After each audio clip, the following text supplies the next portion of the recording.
కానీ నేను ఎప్పుడు కూడా నా ఏ ఉపన్యాసమైనా ఏ విశ్లేషణ అయినా ఏ సందర్భం వచ్చినా రేవంత్ రెడ్డి ఈ అబద్ధం చెప్పినని ఇప్పటి వరకు ఎవరు నన్ను విశ్లేషించలేదు. నిజం అనేది ఒక భాగం.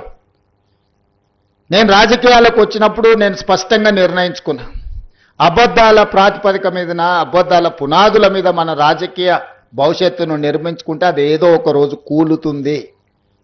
అబద్ధాలు అనేటివి ఎల్లకాలం నడవవు.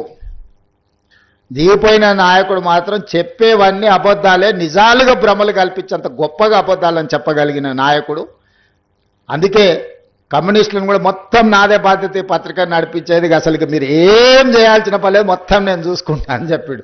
అట్లా చెప్పిండంటేనే అనుమానించాలి.